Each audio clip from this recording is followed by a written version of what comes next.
छंद में प्रयुक्त होने वाले गण, ठीक है ना, उसके बारे में विशेष जानकारी आपको बताते हैं। हम पहले आपको बता चुके हैं लघु क्या है, दीर्घ क्या है, तो उस तरीके से आप पहचान पाएंगे, है ना। तो अभी हम आपको जो है गण पहचानना बताते हैं। छंद विशेष करके जो वार्णिक छंद हैं, जिनका वर्णों के द्वारा गणना हम करते हैं, उनमें ये विशेष करके गण जो है प्रयुक्त होते हैं। अब ये गण कितने होते हैं? 8 प्रकार के गण होते हैं। जब तक हम इनको नहीं जानेंगे तब तक हम वार्णिक छंदों को नहीं पहचान पाएंगे। समझ रहे हैं आप? तो आइए बड़े आसान भाषा से, सरल भाषा से, क्योंकि शिक्षा सरल से सरल माध्यम से हम आपको प्रस्तुत करेंगे। तो ध्यान से समझिए। पहले एक सूत्र है और सूत्र विधि माध्यम से जो शिक्षा आज ग्रहण की जा रही है वही विद्यार्थियों के लिए लाभप्रद है। तो आइए हम समझते हैं। एक सूत्र है,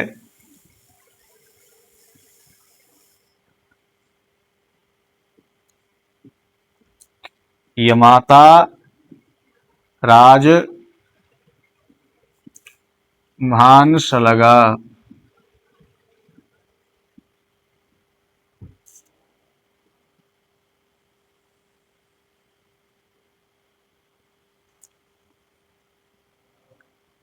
अब इनकी मात्राओं को ध्यान से समझ लेना है हमको। पहले यहां नहीं होना चाहिए कोई गड़बड़। ये यमाता ही या है तो या ही होना चाहिए। ऐसा नहीं होना चाहिए कि या माता लिख दिया तो फिर गड़बड़ हो जाएगा मामला। इसलिए य मा ता रा ज भा न स ल ग। कई लोग क्या करेंगे, जल्दी जल्दी में इसको देख लेंगे कि यमाता राजभान स लगा, तो ये वो कई लोग कर देंगे कि या मतारा राजभना स लगा, है ना। इस प्रकार से फिर गड़बड़ हो जाएगा मामला। इसलिए कहते हैं शिक्षा को जब कोई चीज हम पढ़ते हैं तो उसको बिल्कुल ध्यान पूर्वक हम समझें। एक बार हम समझ लेंगे तो फिर बार बार देखने की आवश्यकता नहीं पड़ेगी हमको, ठीक है। तो अभी समझ लीजिए। तो यह है यमाता राजभान सलगा, एक सूत्र है। इसके माध्यम से हम गणों को समझेंगे।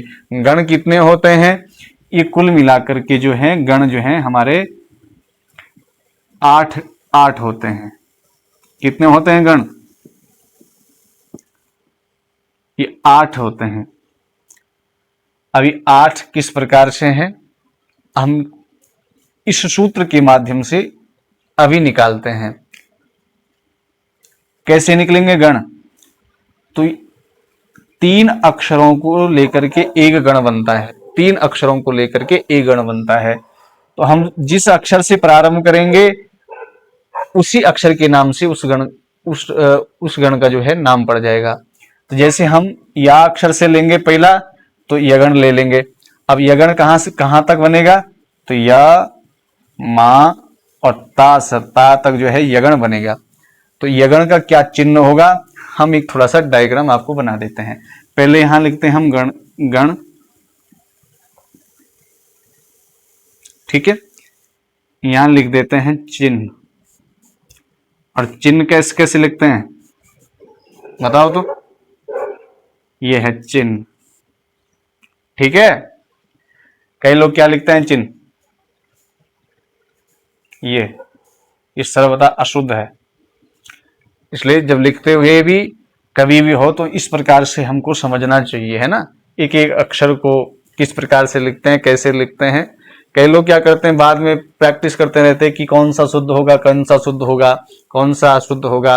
अरे अभी ध्यान से समझ लीजिए। जब हम कोई पुस्तक पढ़ते हैं तो वहां पुस्तक में जो ज्यादा अशुद्धि नहीं मिलेगी, एक एक अक्षर शुद्ध होंगे। तो जब हम पुस्तकों को ठीक ढंग से पढ़ते हैं तो फिर हमें बाद में फिर शुद्ध अशुद्ध वाले शब्द ज्यादा पढ़ने की आवश्यकता नहीं होती। स्मार्ट स्टडी जिसको कहते हैं ना आजकल।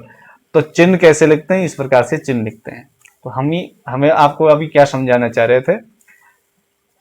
गण क्या है, गण के लिए चिन्ह क्या क्या है, और इन गणों का प्रभाव क्या है, ये भी आपको समझना जरूरी है। ये गण का प्रभाव क्या होता है ये भी आपको समझना जरूरी है। यानी प्रभाव में क्या आएंगे, शुभ कौन है और अशुभ कौन है। जो हमारे 8 प्रकार के गण हैं उनमें कुछ अशुभ हैं और कुछ शुभ हैं। तो उन गणों को भी हम आपको बताने जा रहे हैं, तो ध्यान से समझना। ठीक है, अब सबसे पहले 3 अक्षरों को ले लेते हैं। ये 3 अक्षर हम ले लेते हैं यहां तक। ठीक है, अब पहला जो हमने बोला है अक्षर, ये लेंगे य मा ता। ठीक है, अब यहां पहला जो अक्षर है इसी के नाम से हमारा गण शुरू होगा, तो यह गण ले लेते हैं पहले, है ना। अब देखो यहां लिख देते हैं यगण। अब यगण में हमारा चिन्ह क्या क्या होंगे, तो इसके लिए क्या है, या क्या है हमारा लघु है। ठीक है ना, तो लघु के लिए सर्वथा ये चिन्ह होता है और दीर्घ के लिए ये चिन्ह होता है। ठीक है, इसको ध्यान में रखिए। अब मां क्या है हमारा, गुरु है, और ता भी क्या है, गुरु है। इसको गुरु दीर्घ हम कह सकते हैं। ठीक है ना, ह्रस्व लघु इनको हम समझते हैं। ठीक है ना, तो या क्या है, लघु है, तो लघु के लिए ये वाला चिन्ह आएगा। ठीक है, दीर्घ के लिए ये वाला चिन्ह आएगा, और ये भी दीर्घ है, इसके लिए भी ये वाला चिन्ह आएगा। अब यगण का चिन्ह क्या हो गया है, 1 लघु 2 गुरु। ठीक है, इसको ध्यान से समझना। और इसका जो प्रभाव है वो आपके लिए शुभ है। यगण किसी अक्षर में, यदि हम यगण से कोई पंक्ति प्रारंभ करते हैं, कोई चरण प्रारंभ करते हैं, तो शुभ माना जाता है। ठीक है, ये आजकल ऐसे ही पैटर्न बन रहे हैं परीक्षाओं के, इसलिए हमको ये ध्यान से समझने हैं। ठीक है, तो अब दूसरा जो गण हम बनाने जा रहे हैं वो मगण बना रहे हैं। मैं पहले आपको बता चुका हूं कि जो अक्षर हम पहला वाला लेंगे उसी के नाम से वो गण प्रारंभ होगा। तो अब लेते हैं मगण। ठीक है, अब इसके लिए क्या चिन्ह होगा, अब देखो मां क्या है हमारा, दीर्घ है, ता भी क्या है, दीर्घ है, और रा क्या है, दीर्घ है। अब तीनों दीर्घ हैं, तो तीनों दीर्घों के लिए चिन्ह होगा। राइट, उसके बाद इसका भी जो प्रभाव है वो भी शुभ है। इसका भी प्रभाव क्या है, शुभ है। उसके बाद तगण लेते हैं। अब तगण का कहां तक लेंगे, ता रा जा तक, यहां तक हम पहुंचेंगे। ठीक है ना,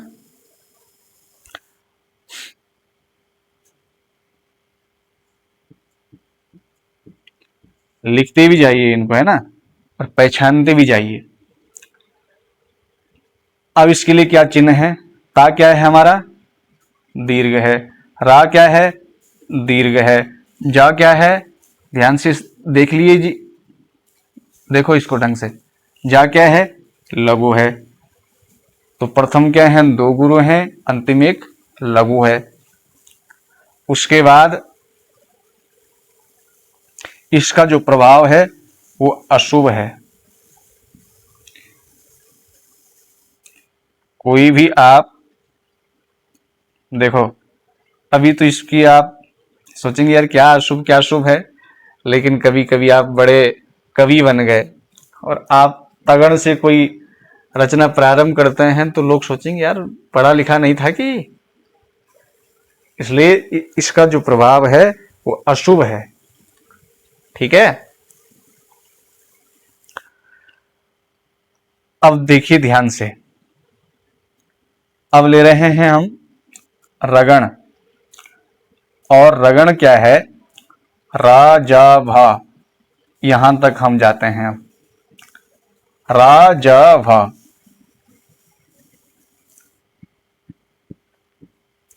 ये हो गया रगण।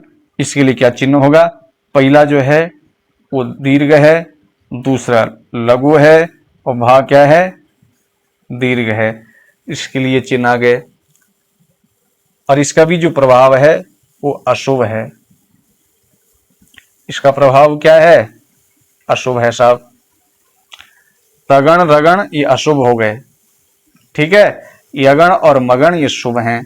ठीक है, अब चौथा जो हम पांचवा जो हम गण बना रहे हैं, 1 2 3 4 बन गए।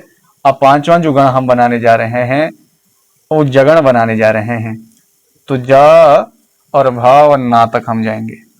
ठीक है, तो जा भा ना। अब देखिए जगण, अब जगण क्या है, जा क्या है हमारा लघु है, भा दीर्घ है, ना हमारा लघु है। अब देखिए